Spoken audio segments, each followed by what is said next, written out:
नमस्कार दोस्तों, हमारे चैनल में आपका बहुत बहुत स्वागत है। आज हम पढ़ रहे हैं षष्ठी विभक्ति। हमारा चल रहा था यूपी टीजीटी संस्कृत व्याकरण प्रवेशिका, जिसमें हम पढ़ रहे थे कारक, और कारकों में आज हमारी है षष्ठी विभक्ति। हम विभक्ति पढ़ रहे हैं, इसमें हमारे षष्ठी विभक्ति है। इससे पहले हम प्रथमा, द्वितीय, तृतीय, चतुर्थी, पंचमी और सप्तमी पढ़ चुके हैं। आज हम लास्ट षष्ठी पे बात करेंगे। तो षष्ठी विभक्ति के बारे में हम चर्चा कर लेते हैं। षष्ठी, षष्ठी से इसका सूत्र है षष्ठी से, यानी कि शेष में षष्ठी। शेष में षष्ठी कैसे? शेष में षष्ठी, जो बात और विभक्तियों से नहीं बताई जा सकती उसे बताने के लिए षष्ठी विभक्ति का प्रयोग करते हैं। जो बात हमने पहले हर विभक्ति में बात की कि कर्म को हम द्वितीय में रखेंगे, कर्ता को प्रथमा में रखेंगे, करण हमारा तृतीया में रहेगा, संप्रदान को चतुर्थी में रखेंगे, अपादान को पंचमी में, और अधिकरण को हम किस में रखेंगे? सप्तमी में। जो बात उन विभक्तियों से पूरी नहीं हुई उसे पूरा करने के लिए हमने षष्ठी विभक्ति में बात करेंगे। ये बातें संबंध विशेषण के बारे में होती हैं। ये बात किसके बारे में होती है? संबंध विशेषण के बारे में होती हैं। इनमें क्या होता है? संबंध होता है, या तो स्वामी और भृत्य का संबंध होगा, या जन्य जनक का संबंध होगा, या कार्य कारण का संबंध होगा, यानी कि संबंध षष्ठी। यहाँ पर क्या होता है? ये बातें कहेंगे, लेकिन संबंध विशेषण में कहेंगे। किसमें कहेंगे? संबंध विशेषण में। हम षष्ठी विभक्ति में संबंध के बारे में बात करेंगे, क्योंकि षष्ठी विभक्ति संबंध में होती है। तो संबंध कैसा हो? इन तीन प्रकार का संबंध हो, या तो स्वामी और नौकर का हो, यानी कि मालिक और नौकर का हो, या जन्य और जनक का हो, यानी उत्पत्ति करने वाला, उत्पन्न होने वाला, या कार्य कारण का हो, यानी कि कार्य करने का कोई कारण हो। जैसे हम एग्जाम्पल से जान लेते हैं। पहला है हमारा राज्ञः पुरुषः। राज्ञः पुरुषः, यानी कि राजा का पुरुष। कैसा पुरुष? राजा का पुरुष। तो यहाँ राजा क्या है? हमारा स्वामी है, और इसका पुरुष। जैसे बालकस्य माता, बालकस्य माता, यानी कि बालक की क्या है? ये जनक है। बालक की क्या है? ये जनक है, माता। तो जनन जनक का संबंध हो, या कारण कार्य का। मृत्तिकायाः घटा, मृत्तिकायाः घटा, यानी कि मिट्टी का घड़ा, मिट्टी का घड़ा। इसमें हमारा पहला सूत्र है षष्ठी हेतु प्रयोगे। षष्ठी हेतु प्रयोगे। इससे पहले भी हम हेतु पढ़ चुके हैं। इससे पहले भी हम हेतु तृतीया में पढ़ चुके हैं। यहाँ और वहाँ हमें बहुत ज्यादा संशय पैदा होता है। हम इस संशय के बारे में भी बात करेंगे। षष्ठी हेतु प्रयोगे, ये क्या कहता है कि हेतु और कारण दोनों में षष्ठी होती है। हेतु और कारण दोनों में षष्ठी होती है। वहाँ क्या हो रहा था? हेतु में केवल कारण में षष्ठी हो रही थी। हेतु एक सूत्र हमने तृतीया में पढ़ा था, हेतु। तृतीया में हमने एक सूत्र पढ़ा था हेतु। वहाँ केवल कारण में तृतीया हो रही थी, कारण में तृतीया हो रही थी। जैसे पुण्येन दृष्टो हरि, अपने पुण्य से हरि के दर्शन किए। तो उसका क्या था? वहां पर भी यही अर्थ निकल रहा था, और यहाँ भी यही अर्थ निकल रहा है। अभी हम इस पर चर्चा कर लेंगे। अब हम इसके एग्जाम्पल के बारे में जान लेते हैं।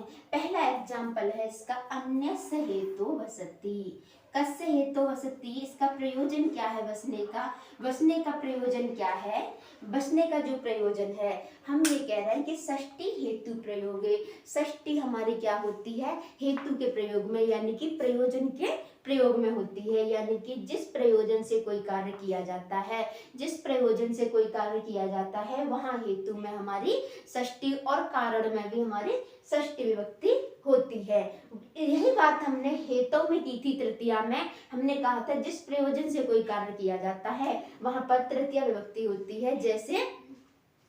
जैसे पुण्येन दृष्टो हरि, पुण्येन दृष्टो हरि, पुण्य के कारण हरि के दर्शन हुए।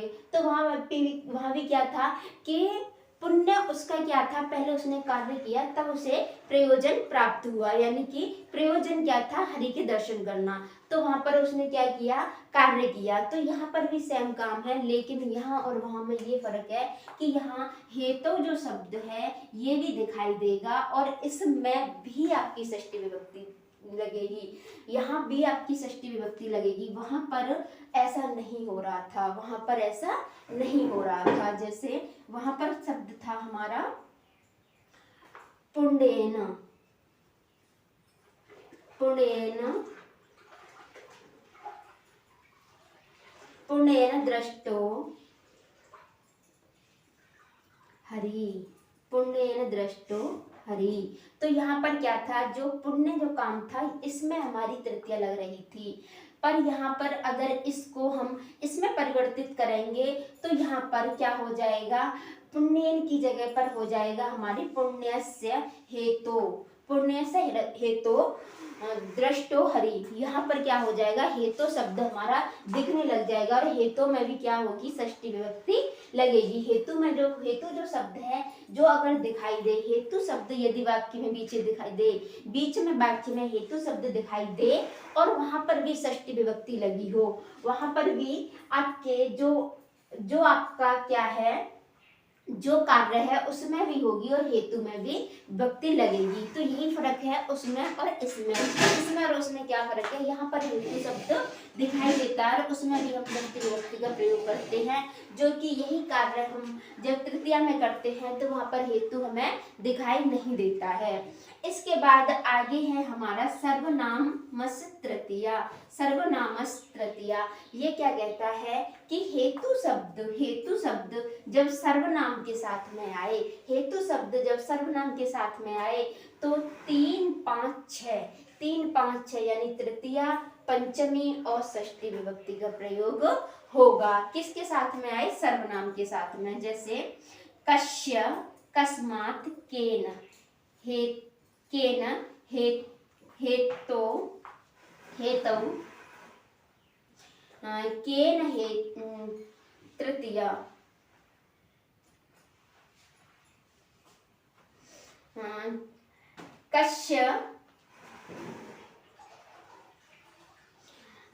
कस्य तृतीया आपकी यहाँ पर कौन कौन सी है, यहाँ पर हमारी कौन कौन सी विभक्ति हो जाएंगी, यदि ये वाला जो कस्य, कस्मात्, केन ये वाले शब्द यदि दिखाई दे जाएंगे, ये वाले शब्द के साथ में यदि तृतीया होगी, इन शब्दों के साथ में यदि हेतु का प्रयोग होगा, इन शब्दों के साथ में, यानी कि कस्य, कस्मात्, केन, यानी कि हेतु शब्द जब सर्वनाम के साथ में लगेगा, हेतु शब्द जब सर्वनाम के साथ में लगेगा तो वहां पर क्या हो जाएगा, 3, 5 और 6 हो जाएगा। जैसे कस्य हेतु वसति, कस्य हेतु बस्ती, कस्मात् कस्मात् हेतुना अत्र बस्ती, केन हेतुना अत्र बस्ती, केन हेतुना अत्र बसति, केन हेतुना अत्र बसति, कस्मात् हेतुनात् अत्र बसति। यानी कि जब हेतु से पूर्व में कोई सा भी, यहाँ पर हमने कहा का प्रयोग किया है, वहां पर कोई सा भी सर्वनाम हो सकता है, कोई सा भी सर्वनाम वहां पर हो सकता है। जैसे आपका सर्वनाम में जैसे आपका यह वह इस तरीके के शब्द, यहाँ पर ये भी हो सकता है, कस्य की जगह पर यहाँ पर कस्मई भी हो सकता है, कस्मात् केन इस तरीके के भी प्रयोग हमारे हो सकते हैं। यानी कि सर्वनाम यदि हेतु के साथ में आए, सर्वनाम यदि हेतु के साथ में आए, यानी पहले हेतु है या सर्वनाम व हेतु आए तो हमारा 3, 5, 6 हो जाता है। इसके बाद आगे एक और सूत्र है, निमित्त्यात् प्रयोगे सर्वनाम प्राय दर्शनम। यदि निमित्त, प्रयोजन और हेतु, निमित्त और प्रयोजन और हेतु इन ये सर्वनाम के साथ में आए तो हमारी सभी विभक्तियां होती हैं। जैसे किम निमित्तम, को प्रयोजनम, तत् प्रयोजनम, तत् प्रयोजनम, या द्वितीया में भी यही बनेगा, तृतीया में केन निमित्तेन, केन निमित्तेन, केन प्रयोजनेन, केन प्रयोजनेन, तेन प्रयोजनेन, हेतु, हेतु का प्रयोग, हेतु,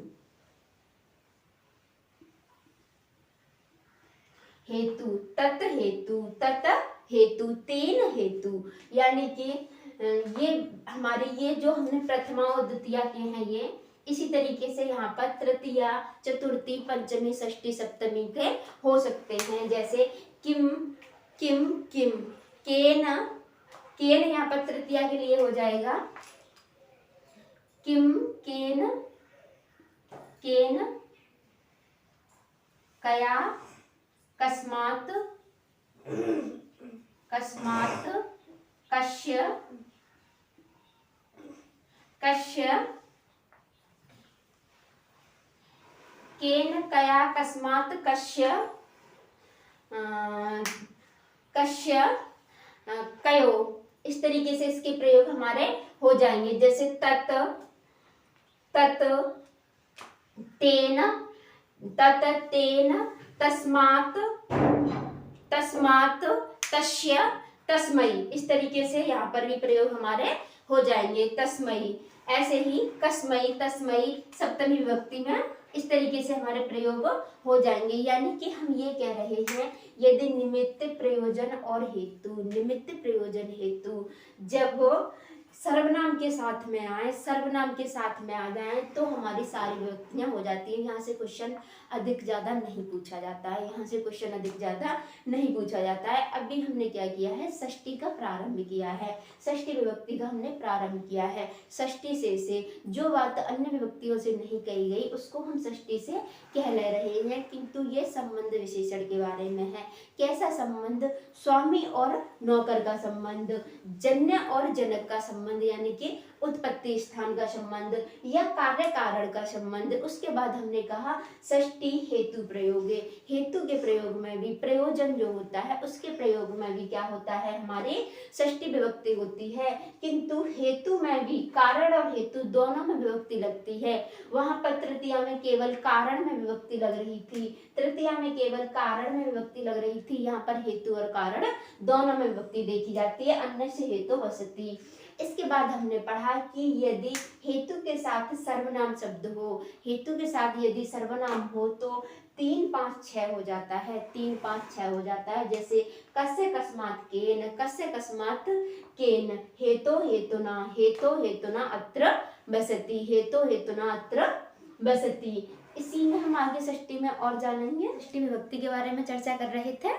षष्ठी विभक्ति में ये अगला सूत्र है हमारा, षष्ठी अर्थ प्रत्यय, प्रत्ययेन, ये कहता है हमारा एक प्रत्यय है तस्, तस् प्रत्यय, जिसमें इस तरीके से तह से सोचता है, तह ये वाला होता है तस् प्रत्यय में, यानी कि इस शाखा विसर्ग हो जाता है।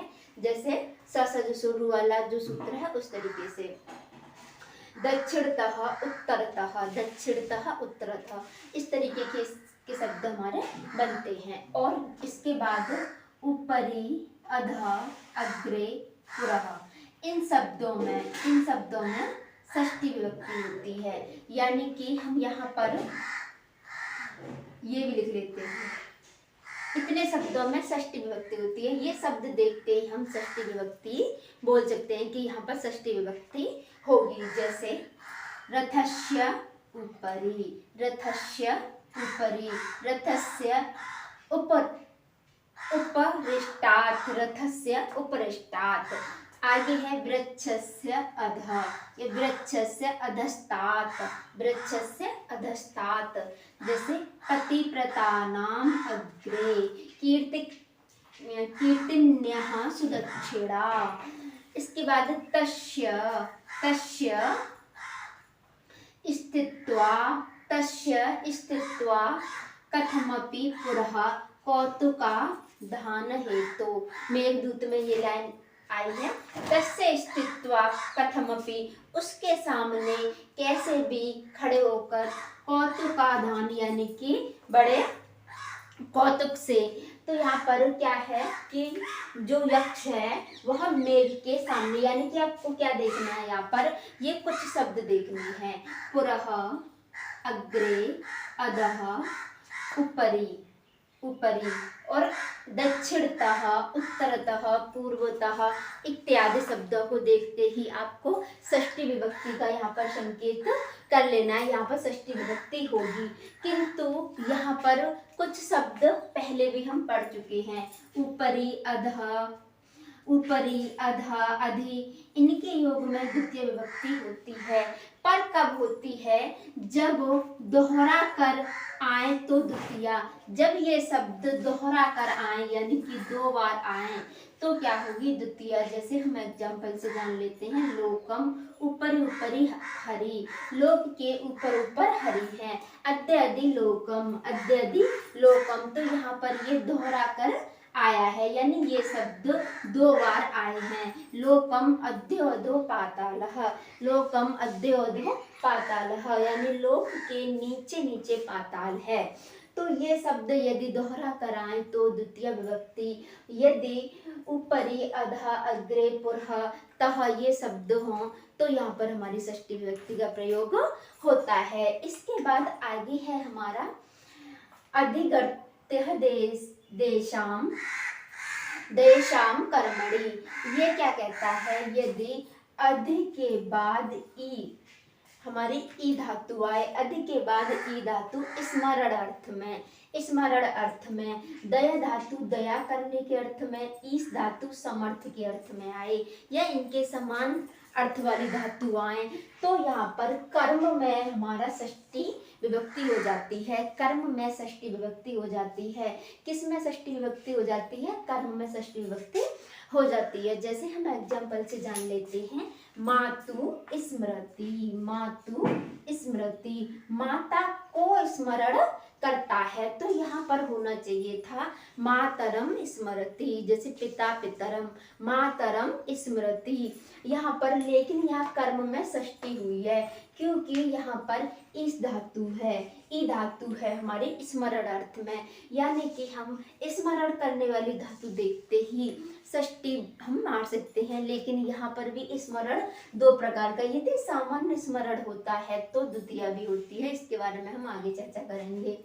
इसी तरीके से दया, दया करने के अर्थ में, रामस्य दयामानः, राम के ऊपर दया करी, जैसे ईश धातु समर्थ में, जैसे प्रभवती निज कन्या, कन्या जनस्य महाराजः, जो कन्या जनस्य महाराज अपनी कन्या पर, अपनी कन्या पर, अपनी कन्या पर, कन्या जनस्य महाराजः प्रभवती, यहाँ पर प्रभव यहाँ पर समर्थ अर्थ में आया है, अपनी कन्या पर समर्थ है। इसी तरीके से स्मरण, राघव वाराणानाम विव्यते राक्षेश्वरम, जो राक्षेश्वर है यानी कि रावण क्या करते हैं, स्मरण, स्मरण करके, किसका स्मरण करके, किसका स्मरण करके, राघव वाराणानाम, राघव के वाणों का स्मरण करके क्या होते हैं, विव्यते यानी कि व्यतीत हो जाते हैं, यानी कि बेचैन हो जाते हैं। क्या याद करके, जिस जहाँ कर्म होगा, जिस कर्म में हमारी क्या होगी, षष्ठी विभक्ति होगी। तो यहाँ पर कर्म क्या है, इनका जो रावण है उसका किसे स्मरण कर रहा है, तो जिसे स्मरण कर रहा होगा, जिसे स्मरण कर रहा होगा वहीं पर होगी। तो राघव वाराणाम यानी राघव के वाणों को। इसी तरीके से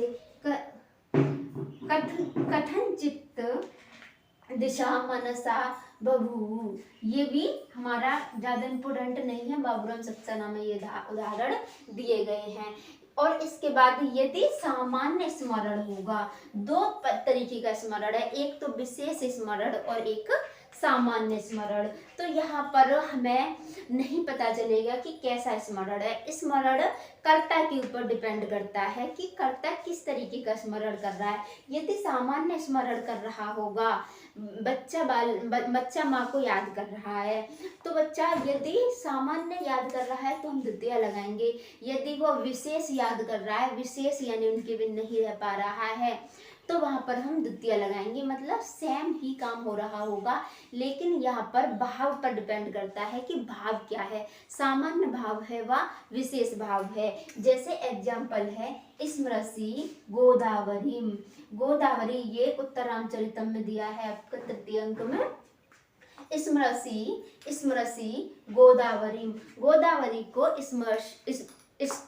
स्मरण करती है, गोदावरी को स्मरण करती है। तो यहाँ पर सामान्य स्मरण है, इसीलिए गोदावरी। यदि यहाँ पर सामान्य स्मरण न होकर के विशेष स्मरण होता तो क्या हो जाता है हमारा यहाँ पर, जैसे हम कहें कि क्या कर रहा है, ये गोदावरी को स्मरण कर रहा है। जैसे हम कहें राम सीता को याद करते हैं, यदि विशेष स्मरण में हम ले जाएंगे तो हम कहेंगे, यदि सामान्य होगा तो रामम, विशेष होगा तो क्या होगा, वहां पर सीताराम को याद कर रही हैं। जिसको कर रहे हैं वहीं पर होगा हमारा जिसको कर रहे हैं, यानी कि कर्म में होगी, जिस कर्म को कर रहे होंगे उसी में होगी। तो अभी हम इसका रिवीजन कर लेते हैं। हमने कहा कि ऊपरी, अधा, अग्रे, पुरः और तंच प्रत्यय पर हमने सीधा तस लिख दिया है। अब हमने सीधा इसे और सिंपल करके तह लिख दिया है।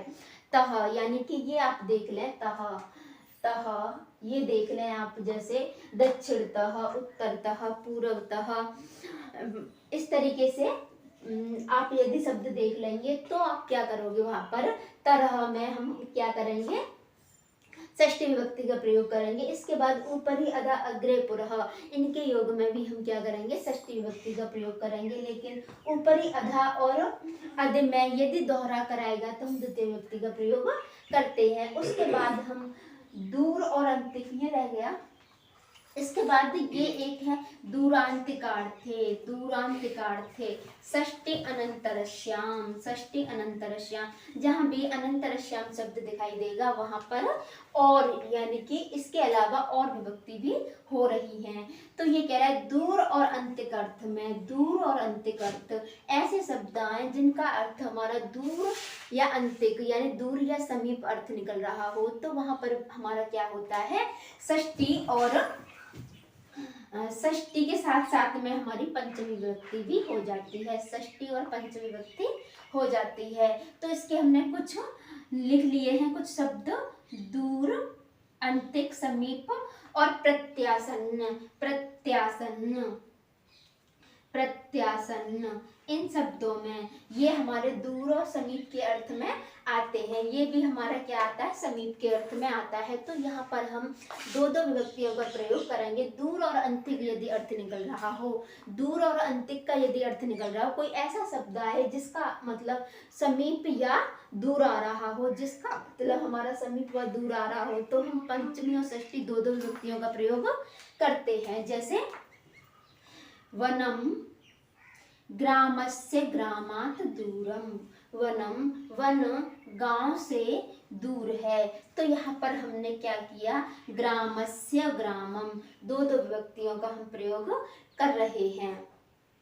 इसी तरीके से विद्यालयम गृहस्य गृहात् अंतिकम, विद्यालय घर के समीप और दूर, विद्यालय घर के क्या है, अंतिकम पास है, विद्यालय घर के पास है। इसके बाद कड़पुरम कर सकते हैं यहाँ पर, कड़पुरम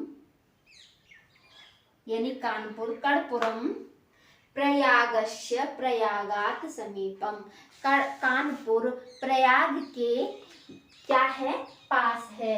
तो हम क्या करेंगे, यहाँ पर कौन पास है, क्या पास है उसमें करेंगे, क्या पास है, जो पास होगा उसमें हम लगाएंगे, क्या करेंगे हम, उसमें लगाएंगे विभक्ति। ऐसे ही आगे है प्रत्यासन्नो माधवी मंडपस्य या माधवी मंडपस्यात्, ये दोनों विभक्ति हमारी लगाएंगी। कौन कौन सी? पंचमी और षष्ठी, यानी कि दूर और अंतिक अर्थ में, दूर और अंतिक अर्थ वाले यदि कोई शब्द होगा तो वहां पर हम क्या करेंगे, जिससे दूर या अंतिक होगा, जिसके पास या दूर होगा, जिसके पास या दूर होगा, वहां पर हम क्या करेंगे, पंचमी और षष्ठी विभक्ति का प्रयोग कर देंगे। उसके बाद हमने कहा कि यदि स्मरण धातु हो, यानी ई धातु हो स्मरण अर्थ में, दया हो, ईश हो, यानी कि इन शब्दों को देखते ही, इन शब्दों को देखते ही, इन शब्दों को देखते ही हम षष्ठी विभक्ति मार देंगे। किंतु स्मरण में दो होती हैं। यदि सामान्य स्मरण होगा तो द्वितीय होगी, यदि विशेष स्मरण होगा तो यहाँ पर क्वेश्चन दो बन सकते हैं। यदि सामान्य स्मरण है तो कौन सी विभक्ति है, यदि विशेष स्मरण है तो कौन सी विभक्ति है। और यहाँ पर यह भी हो सकता है कि यदि द्वितीय विभक्ति का हमारा रूप लगा होगा तो वहां पर हम क्या कहेंगे, सामान्य स्मरण है। और यदि षष्ठी का लगा होगा तो हम उसे विशेष स्मरण की कैटेगरी में लेके जाएंगे। इसी तरीके से हमने षष्ठी विभक्ति को जाना। षष्ठी विभक्ति के इस भाग में, इस वाली क्लास में आपका बस इतना ही। इसके बाद हम आगे की क्लास लेंगे और षष्ठी विभक्ति के शायद 3-4 पार्ट बन सकते हैं, क्योंकि षष्ठी विभक्ति शेष षष्ठी में बहुत सारे सूत्र हैं। जो शेष कुछ बचा हुआ है सब षष्ठी में है। द्वितीय और षष्ठी में अत्यधिक सूत्र है, सबसे ज्यादा बड़ी द्वितीय और षष्ठी बैठ जाती है, उसके बाद बाकी तो छोटी छोटी होती हैं। तो बस आज के लिए इतना ही। नमस्कार।